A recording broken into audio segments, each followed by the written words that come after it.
Director of Fire Services Andy Yeung testifies in the Tai Po fire hearing. Residents continue to go back to their former homes at Wang Fuk Court to collect belongings. And Donald Trump said Israel and Lebanon will prolong the ceasefire by 3 weeks.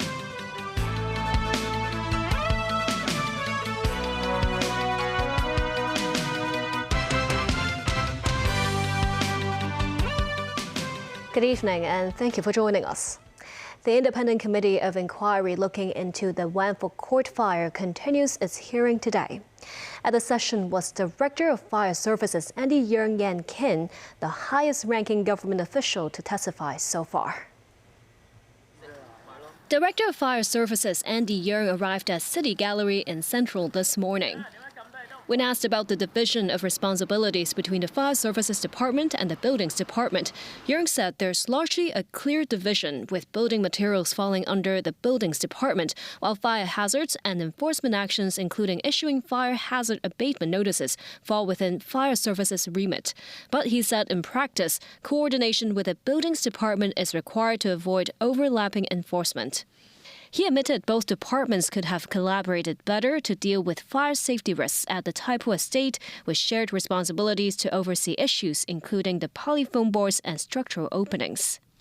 Addressing earlier testimony that fire safety certificates were delayed owing to manual data input, Yeung says legislative amendments will be made to mandate electronic submission. He also admitted shortcomings in the handling of 999 emergency calls during the incident, so 30 additional emergency lines have been added this week.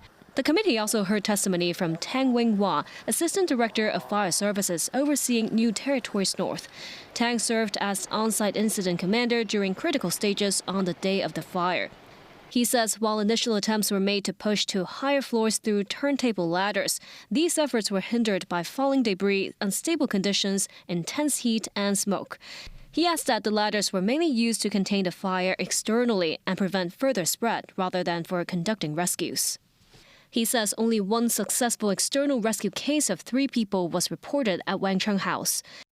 During the testimony, Tang Wing-Hwa said despite the challenges, firefighters made every possible effort to save lives and contain the blaze amid the extremely hazardous conditions. He added that the failure of the building's fire hydrant and water tank system significantly impacted operations, forcing crews to rely on heavy portable pumps weighing around 80 kilograms each. These had to be manually carried up narrow staircases, while pump vehicle pressure alone was insufficient to reach higher floors. Residents of Wang Fuk Court in Tai Po continue to return in batches to their fire-damaged flats to collect belongings.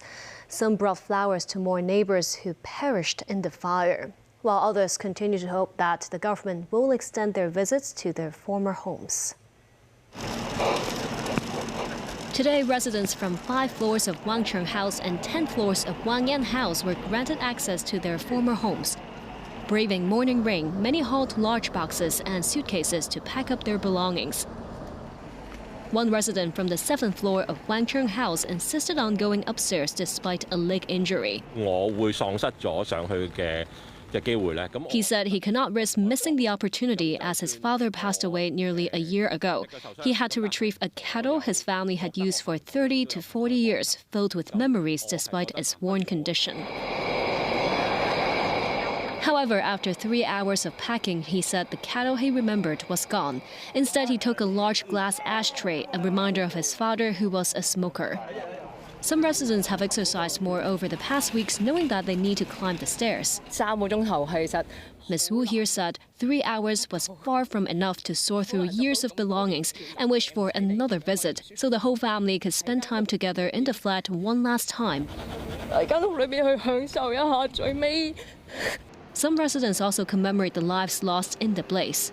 Wang Chung House was where the fire first broke out at Wang Fuk Court and suffered the most severe damage, with 81 fatalities. Ms. Chan here said her neighbors on both sides had passed away, and she brought flowers to pay respect. The government has arranged special emotional and psychological support for residents of Wang Chung House and Wang Tai House. Support teams are stationed every 4 floors, and for units with fatalities, clinical psychologists and social workers accompany the residents' visits. Hong Kong Electric has cut its fuel surcharge for the second consecutive month, trimming it by 4.4 cents to 26 cents per unit of electricity for May. The company said the new rate is based on the average actual fuel costs in the first quarter of this year. Costs were relatively low in the first 2 months, but geopolitical tensions have driven up global energy prices sharply from March. The upcoming tariff has not yet reflected a spike in international oil and natural gas prices impacted by the situation in the Middle East. Hong Kong Electric expects these higher fuel costs to be shown from mid-year onward, when fuel surcharges are likely to rise significantly. City University of Hong Kong President Freddie Bowie has resigned with immediate effect, citing personal reasons. 70-year-old Bowie is from Singapore and previously served as the Deputy President of the National University of Singapore. He assumed presidency of CityU in May 2023. The council's executive committee has named Provost and Deputy President Lee Chen-sing as acting president. The university adds that a global recruitment drive for a new president will begin shortly. Addressing the latest ceasefire extension between the U.S. and Iran, U.S. President Donald Trump said he is not in a hurry to reach an agreement with Tehran. He stressed he will not use nuclear weapons against a Middle Eastern nation. This as Iranian Supreme Leader Mojtaba Khamenei called upon his countrymen to unite against the enemy, while the Israeli military announced it is prepared and awaits Washington's signal to resume the war against Iran. Timothy Lee has more. Speaking to the press on Thursday, U.S. President Donald Trump said Iran has been defeated by the U.S. military, adding that he is calmly observing the current situation. But I don't want to rush myself, because every source says, oh, Trump is under time pressure. I'm not. No. You know who's under time pressure? They are. He reiterated U.S. forces will resume attacks on Iran if Tehran refuses to make a deal with Washington, but stressed he will not use nuclear weapons. Why would a stupid question like that be asked? Why would I use a nuclear weapon when we've totally, in a very conventional way, decimated them without it? No, I wouldn't use it. A nuclear weapon should never be allowed to be used by anybody. Earlier, the U.S. president said he has yet to set a schedule for ending the war with Iran. This, as the U.S. Central Command announced 3 U.S. aircraft carriers are currently patrolling waters near the Middle East, with the USS George H.W. Bush patrolling the Indian Ocean, while the USS Abraham Lincoln and USS Gerald R. Ford are in the Arabian and Red Seas, respectively. On the possible resumption of the war, Israeli Minister of Defense Israel Katz said on Thursday that his country's forces are prepared to resume military operations in Iran and are simply waiting for Washington's signal. Responding to Washington's claim that U.S. forces have complete control over the Strait of Hormuz, Iranian authorities said the Islamic Revolutionary Guard Corps are prepared to break through American defenses in the region. Tehran also said it has implemented a toll scheme in the waterway. Timothy Lee, TVB News. U.S. President Donald Trump said when meeting Israeli and Lebanese ambassadors to the United States that the two sides have agreed to prolong the ceasefire with Hezbollah by 3 weeks. Danny Zhou reports. The second round of U.S. brokered negotiations between Israel and Lebanon unfolded at the White House on Thursday. Trump said the talks were progressing smoothly, pledging Washington would aid the Lebanese government to deter threats from Iran-backed militant group Hezbollah. The U.S. president also noted that Israel and Lebanon have agreed on a 3-week extension of ceasefire and that the two countries are likely to reach a peace deal by the end of this year. And we had a great meeting with the very high officials of Lebanon and very high officials of Israel. They've agreed to an additional 3 weeks of, no firing, ceasefire, no more firing. Let's see. We hope that happens. According to Trump, Israeli Prime Minister Benjamin Netanyahu and Lebanon's President Joseph Aoun will visit Washington in the next few weeks. Citing a Lebanese official, Reuters reported the two sides' objective for the next phase include promoting the withdrawal of Israeli forces, release of Lebanese held captive by Israel, as well as marking the country's land boundary. As the temporary 10-day ceasefire is due to expire this Sunday, an ambassador-level meeting was originally scheduled for Thursday, yet Israeli air raids continued in southern Lebanon on the same day. At least 3 people were killed and 2 others, including a child, injured in the attacks. Hezbollah retaliated by launching rockets into north of Israel for its breach of the ceasefire agreement. Israeli military said they intercepted several rockets fired by Hezbollah Thursday night. No casualties were reported.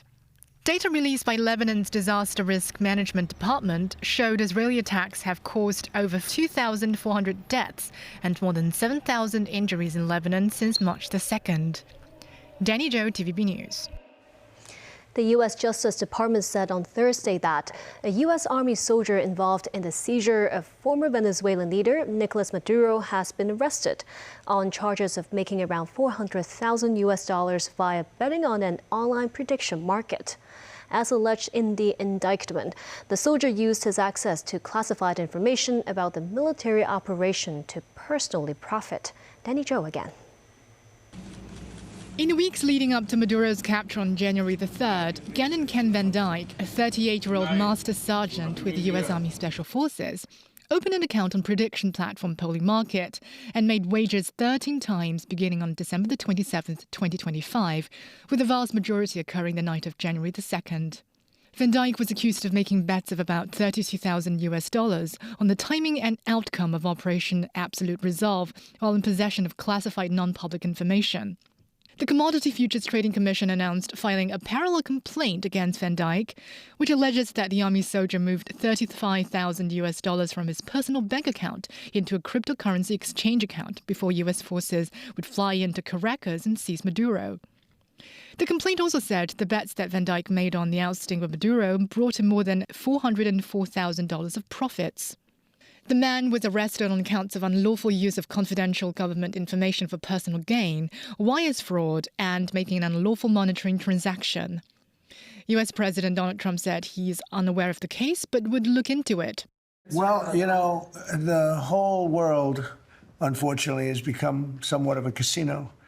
And you look at what's going on all over the world, in Europe and every place they're doing these betting things. I was never much in favor of it. I don't like it conceptually, but it is what it is.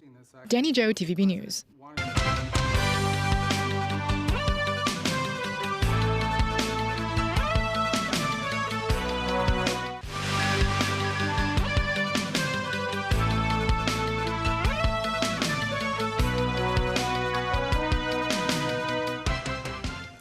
Welcome back. The hospital authority recorded around 35,000 uncollected prescriptions since the introduction of the public healthcare fees reform, with the figure being largely similar to that of last year.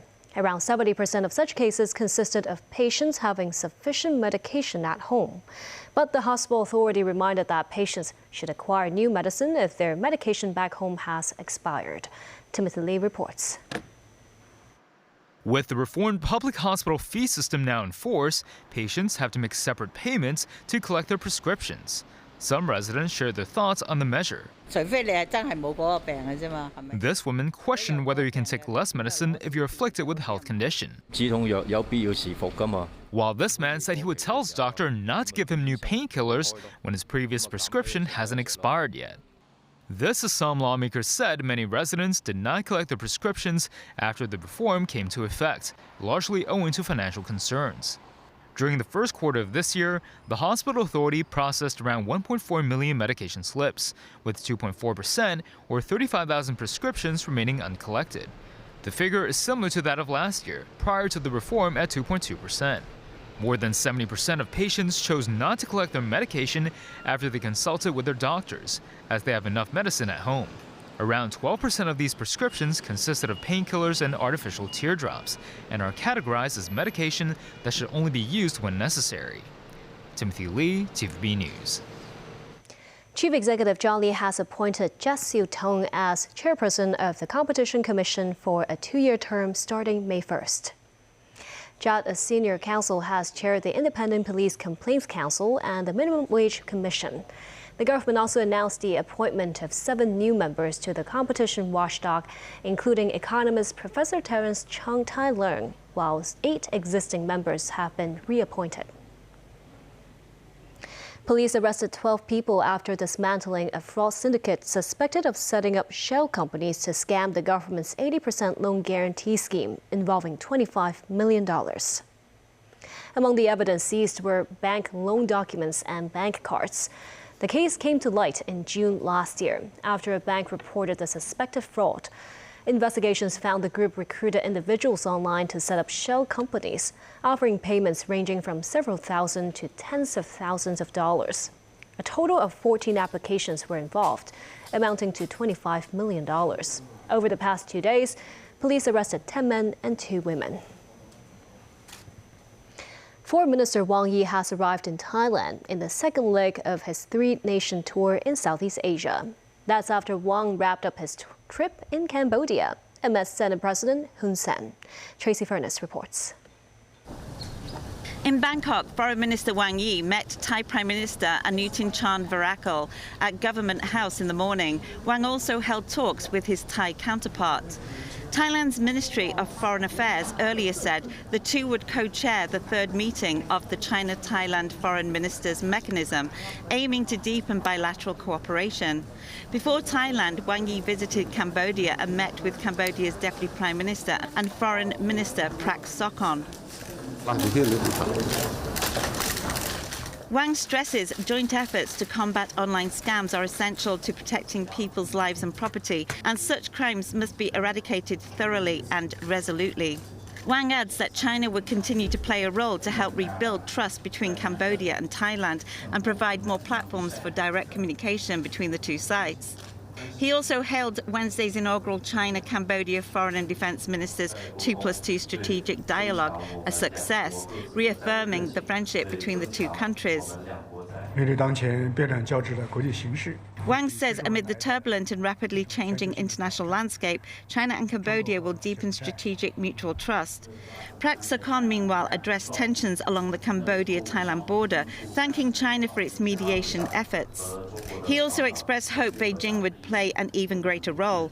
He added that Cambodia is considering upgrading the dialogue mechanism with China to a 3+3 format, incorporating public security authorities into the high-level exchanges. Following the hour-long meeting, Wang met Senate President and former Prime Minister Hun Sen, pledging continued mutual support. Hun Sen in turn said Cambodia remains firmly committed to friendly ties with China, regardless of changes in the international environment. Wang Yi is scheduled to visit Myanmar after Thailand. Tracy Furness, TVB News. The White House has issued a memo accusing China of large-scale theft of U.S. artificial intelligence technology. China rejected the claim, calling it baseless and a smear against its AI achievements. Ahead of U.S. President Donald Trump's expected visit to China in mid-May, the White House released a memo saying that foreign entities, mainly based in China, are shown to be conducting industrial-scale efforts to distill American AI systems. Knowledge distillation is a technique in AI where outputs from larger models are used to train smaller models, which helps trim development costs. In Beijing, the Foreign Ministry urged the U.S. to stop suppressing China's technological development and do more to promote bilateral cooperation. China will send 2 giant pandas to Zoo Atlanta in the U.S., less than a month before a much-anticipated visit by U.S. President Donald Trump to Beijing. Male panda Ping Ping and female panda Fu Shuang, both from the Chengdu research base of giant panda breeding, will head to Zoo Atlanta to begin a 10-year stay, continuing more than 2 decades of panda-related exchanges between the two countries. The U.S. side was said to be actively carrying out facility upgrades to create a better environment for the pair. Chinese experts will be providing technical guidance on the upgrades. Under the previous cooperation agreement, pandas Yang Yang and Lun Lun arrived at Zoo Atlanta in 1999, where they successfully bred 7 cubs. And that's the news. Thank you for watching.